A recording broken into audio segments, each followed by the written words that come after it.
Olá, eu sou Ralph Gomes, do canal Ateu Niilista, e hoje eu vou fazer um vídeo aqui sobre o Salmo 137 da Bíblia. Foi uma sugestão do amigo Ferreira Racier, um canal ateísta que ele tem, que ele possui, que ele combate ali todas as ignorâncias religiosas, né? Combate a CCB, que é a Comunidade Cristã do Brasil, combate todas essas alienações, né? As questões sobre a ignorância nas religiões, né? As contradições na própria Bíblia. Então ele me sugeriu esse vídeo, né? Esse tema no caso, né? E eu vou falar aqui hoje então sobre o Salmo 137. Agradeço aí ao grande Ferreira Racier, o link do canal dele está aí na descrição. Por favor, quem ainda não conhece, dê uma olhada, né? Se inscreva, porque é um canal que só tem a acrescentar, né, na questão aí da contestação, né, da ignorância religiosa, né, das atrocidades, todas essas coisas absurdas que tem a ver com religião. Então vamos lá. Eu vou citar aqui o Salmo 137, depois eu vou fazer uma análise. Vamos ao Salmo. Salmo 137. Junto aos rios da Babilônia, ali nos assentamos, nos pusemos a chorar ao recordar-nos de Sião. Nos salgueiros que há no meio dela, penduramos as nossas harpas, pois ali os que nos levaram cativos nos pediram canções, e nossos atormentadores exigiam de nós alegria, dizendo: cantai-nos canções de Sião. Como cantaremos a canção de Jeová em terras estrangeiras? Se eu me esquecer de ti, Jerusalém, esqueça-me a minha mão direita a sua destreza. Apegue-se-me a língua ao céu da boca, se eu não me lembrar de ti, se eu não preferir Jerusalém a minha maior alegria. Lembra-te, Jeová, dos filhos de Edom, do dia de Jerusalém. Eles disseram: arrasai, arrasai, até que seus alicerces.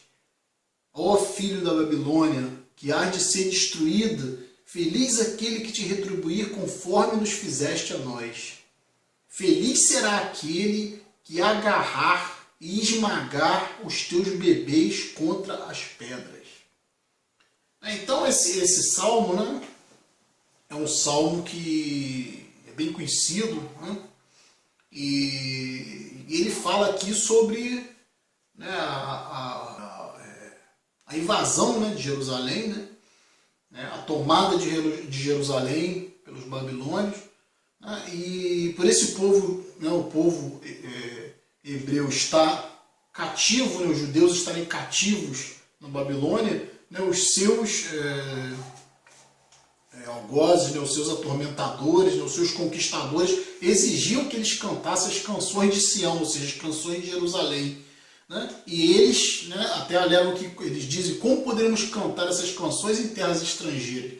Né? Os nossos aprisionadores, conquistadores. Né? Então eles falam, inclusive, que penduraram as harpas nos salgueiros e se negaram a cantar as canções de Jeová. Né? E no final eles falam, né? Eles têm toda uma devoção a Jerusalém, né, que foi conquistada por Nabucodonosor por volta de 547, alguma coisa assim, antes de Cristo. Então, tem essa parte final aqui, que é a parte mais impressionante, né?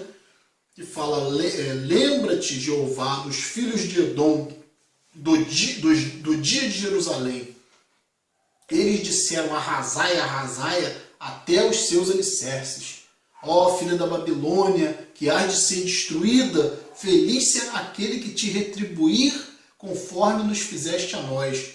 Né? É um desejo de vingança. E conclui, né? Feliz será aquele que agarrar e esmagar os teus bebês contra as pedras. Então, é um ódio, né? Claro, né? Contra o dominador, né? Mas vou falar aqui em vários aspectos. Né? Por exemplo, né? O aspecto de nacionalismo, né? De apego a um local, né? Apego a uma região geográfica, né? Que, por exemplo, o conceito de país tem a ver com região geográfica. O conceito de nação tem a ver mais com a parte psicológica. né, de um povo. Né? Então o que acontece? O nacionalismo vem exatamente do amor pela nação, né? Não só pelo espaço geográfico, mas por um conceito de nação. Né? Então você vê que eles exaltam Jerusalém, né? Eles falam que, tem passagens aqui, né, que falam que minha língua se colhe ao céu da boca, ou que minha mão, né, se esqueça, digamos assim, da sua destreza, né, perca a sua destreza, se eu não amar Jerusalém, eu não me lembrar de Jerusalém. Né? Então é um clamor, né, é um desalento, né, é uma súplica, um desespero de um povo ali que está cativo, né, do rei Nabucodonosor, né, cativo no país estrangeiro, numa terra estrangeira que é a Babilônia. Então o que acontece? Né? Esse apego nacionalista desse salmo indica o quê? Né? Indica que eles são capazes até de matar bebês em prol desse nacionalismo, que é a mesma ideia nazista. Então podemos fazer aqui um paralelo entre os escritores desse salmo e a conceituação nazista. Por quê? Porque povos estrangeiros, né? Ou seja, aqueles que estão do outro lado, aqueles que estão em outros países, são inimigos. Né? Então esse conceito é um conceito extremamente materialista, extremamente bárbaro, né? E pessoas que inclusive criavam tanto ódio a respeito do inimigo que eram capazes até de dizimar crianças, né? Porque é colocado aqui no último, que eu acredito até que o Racier tenha citado, né, esse salmo, principalmente por causa dessa conclusão do salmo, né? Feliz será aquele que agarrar e esmagar os teus bebês contra as pedras. Então você vê a que ponto que chega a barbárie de um povo. Né? Agora você imagina a psicologia dessas pessoas que eram eram indivíduos totalmente primitivos, né, que habitavam nos desertos, né, eram indivíduos que não tinham a evolução emocional de um ser humano normal. Eles estavam numa fase animalesca, uma fase bárbara. Aqui, numa fase, a Bíblia no Antigo Testamento é muito comum matar bebês. Você imagina matar uma pessoa, né? As leis de Moisés, as leis mosaicas, né? Lá do Pentateuco, né? Que são os 5 primeiros livros, né? Os judeus chamam de Torá, né? Você vê que é uma matança ali, toda feita em cima de matanças, apedrejamento de pessoas, apedrejamento de mulheres, por motivos morais, moralistas.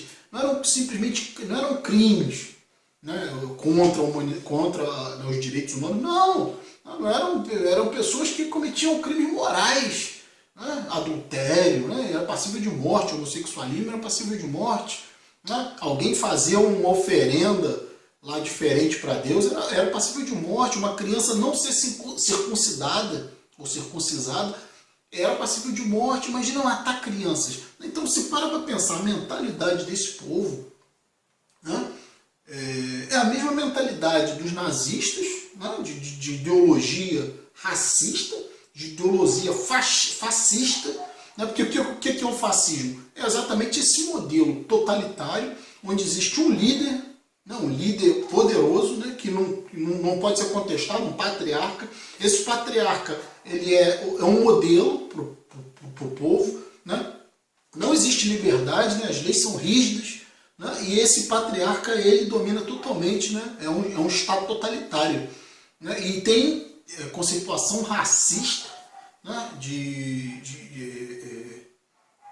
Questão de hegemonia racial, né, de povo escolhido, né, como era a ideologia de Hitler, do nazismo, né, tipo, os arianos, os alemães eram o povo escolhido e os estrangeiros eram inimigos, né, deviam ser escravizados, né, deviam ser totalmente dominados. Então é o mesmo tipo de ideologia. Agora, muito me espanta que esse tipo de ideologia primitiva, né, de indivíduos, né, de conceituação totalmente reducionista a respeito da vida, né, sem nenhuma evolução científica, né, totalmente dogmáticos, totalmente entregue aos instintos, né, que não tinham nem praticamente ideias de higiene, de medicina, de nada. Né. Então, o que muito me espanta é que nos dias de hoje, sociedades evoluídas tecnologicamente, evoluídas até filosoficamente, moralmente, né, legalmente, né, que construíram leis, construíram filosofias, construíram conceitos de direitos humanos. Sociedades como a nossa, por exemplo, aqui no Brasil, aceitar esse tipo de ideologia racista, racial, de cunho racial, de diferença racial, de hegemonia, que prega a hegemonia racial, porque a religião cristã prega, né, a hegemonia de um povo, prega o domínio de um povo sobre o outro, né, prega que se você não estiver condicionado a aceitar determinado tipo de padrão dogmático, você está excluído, né? Então o que acontece? Muito me espanta que sociedades como, por exemplo, aqui no Brasil, né, o Estado que se diz democrático brasileiro, aceitar primeiro, né, uma ideologia totalmente racista, né, totalmente primitiva de índios, eram praticamente índios. Sabe aqueles índios primitivos onde eles não têm a evolução emocional de um ser humano, por exemplo, atual, né? A emoção, coisas como, né, como era, por exemplo, colocado na lei mosaica, olho por olho, dente por dente, né, totalmente reducionista, né, é matar, simplesmente resolver o problema matando, né, matando crianças, matando bebês. Como alguém pode aceitar, né, o assassinato de uma criança inocente em tenra idade? Isso é explicado através da conceituação genética, né, a conceituação de raça, ou seja, o inimigo, a raça dele é inferior, a raça dele está contaminada, nós temos que exterminar. Eles exterminam até os animais, em algumas passagens bíblicas, exterminam mulheres, crianças, bebês de colo, inclusive animais, né, acabam com tudo, só roubam, né, só pegam as posses, só pegam os bens. Então é uma conceituação, é o que os nazistas faziam, né? Eles desapropriavam as terras dos judeus, as posses dos judeus, mandavam os judeus para campos de concentração, matavam crianças, exterminavam todo mundo, né? E pegavam as posses. Então não tem diferença. Então muito me espanta uma sociedade como a nossa, que já deveria, né, acreditamos que esteja numa evolução consciencial, né? Uma evolução moral, que na realidade isso é só uma utopia, porque nós vivemos num estado de barbárie, porque qualquer igreja de bairro ou grande denominação parte desses princípios, a aceitação do princípio racial, né? O interessante é que a própria religião ela vai contra o natural, né? Ao mesmo tempo que ela vai contra o natural, né, porque ela diz que o natural é demoníaco, né, que a natureza do ser humano é demoníaca, que o ser humano tem que se voltar para um Deus que não é humano. Portanto, se ele não é humano, como é que ele pode entender o humano? Né? Se ele não é humano, como é que ele pode ter empatia com o ser humano? Né? Porque tudo que está na Bíblia parte de coisas, de seres que não são humanos. Né? Então, por isso que a Bíblia é tão sanguinária, né, tão cruel, porque na realidade ela parte de uma ideia de seres que não sentem como o ser humano sente. Então é muito estranho que a nossa sociedade atual tenha acatado e aceitado, principalmente aqui no Brasil, não no mundo, mas principalmente no Brasil, que é um país muito cristão, muito judaico-cristão, né? Uma ideologia de deserto, uma ideologia de um povo bárbaro, que era capaz de maiores atrocidades, capaz de sacrifícios terríveis, né? Como eram lá os astecas que arrancavam corações, né? Por Deus, se não me engano, Quetzalcoatl, né? Um nome estranho. Era um Deus que exigia sacrifícios humanos, Deus cabeça de cobra, que exigia que as pessoas arrancassem o coração de virgens, entendeu? São barbáries, né? Então, qual a diferença entre essas religiões primitivas e, por exemplo, a religião judaico-cristã? Para mim, a diferença nenhuma. Então, observando a nossa sociedade como ela é, né, nós somos uma sociedade ainda de animalesca. Né? Se você for parar para pensar, é aterrorizante viver, é um ambiente hostil. Né? O ser humano é capaz de tudo, é capaz das maiores barbáries. E o que você pensa no raciocínio, né? De como uma sociedade pode aceitar conceitos como esse, como desse Salmo 137, né? De matança de bebês, de falar que a grande alegria e felicidade seria pegar as crianças, né, dos babilônios e esmagar sobre as pedras. Né? Como é que você pode imaginar uma coisa dessa? Uma tamanha barbárie. E isso é aceito normalmente. Se você lê isso numa igreja, vai ser a coisa mais normal do mundo, porque o cristianismo ele aceita totalmente essas atrocidades como ordem divina. Né? Então, o que eu digo, a sociedade hoje atual, a caracterização entre uma criança e um adulto é exatamente que a criança ela precisa de coisas inúteis, ela precisa de coisas que são apenas úteis no universo da criança, né? Por exemplo, a criança precisa aprender com cores, né? Com maçãzinha, laranjinha, uma laranja, mais uma laranja igual a duas laranjas. Isso é um universo infantil, precisa de fantasia, precisa de amigos imaginários, né? Precisa de protetores. Todas essas coisas são úteis apenas no universo infantil. Quando a criança se torna adulta, obviamente ela abandona as coisas de criança. É o natural, né? Então o ser humano já pode estudar sem precisar estar apego a símbolos, né? Ele pode ler um livro sem ter figuras, né? Ele pode compreender ideias sem estar nesse mundo fantasioso da criança, né? Que a criança ela é muito visual, ela não tem conceitos abstratos, então ela precisa ver, ela precisa enxergar, ela precisa tocar, ela precisa ver as cores, as formas. Se você for olhar o ser humano de hoje, né? Os seres humanos são extremamente técnicos, né? Muitos são técnicos, muitos têm profissões técnicas, né? O cara é um professor, o cara é um engenheiro, né? O cara é um matemático, é um biólogo, né? Ele pode trabalhar com construção civil, ele pode trabalhar numa grande plataforma de petróleo, ele pode ser um mecânico, sei lá. Durante o dia o indivíduo ele é técnico, né? Ele desenvolve um pensamento científico, racional, e ele trabalha. Só que você solta esse indivíduo, né? Quando você deixa ele no seu momento de lazer, ele se torna uma criança. Todo lazer atual é baseado em infantilidade. O ser humano, quando você solta ele, quando você deixa ele entregue a ele mesmo, ele é totalmente infantil. É um dos aspectos que explica o porquê dessas religiões primitivas, tribais, né? Religiões totalmente inaceitáveis do ponto de vista de uma maturidade consciencial, né? São tão aceitas em países como o Brasil, né, que são países onde as pessoas podem ter muito conhecimento técnico, mas tem muito pouca evolução moral,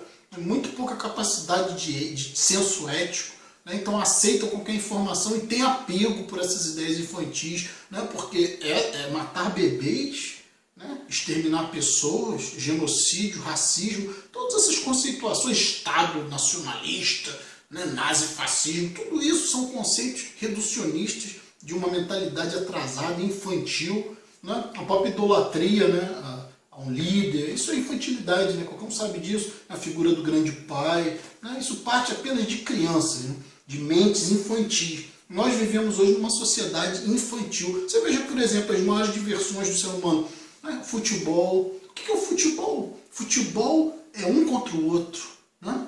Eu não estou falando aqui que você não possa gostar do esporte, né? Eu particularmente não gosto de futebol, mas o fanatismo, né? As pessoas reclamam porque não podem levar seus filhos nos estádios porque tem torcidas organizadas se digladiando, né? Dando tiro, brigando. Ora, mas a essência do futebol é isso. A essência do futebol é conflito. A essência do futebol é o quê? De qualquer esporte é competição. Nós vivemos uma sociedade que prima pela competição, que prima ainda pela questão genética, o alto, o forte, o bonito, né? A alta, a linda, a maravilhosa, né? Todas as músicas que você ouve, a mídia valoriza o forte em detrimento do fraco. As Olimpíadas, né? A Copa do Mundo, é sempre a valorização de um povo, a valorização de uma nação sobre a outra, né? O prazer do futebol é o que? É humilhar o outro, né? São as brincadeiras, as piadas, a própria...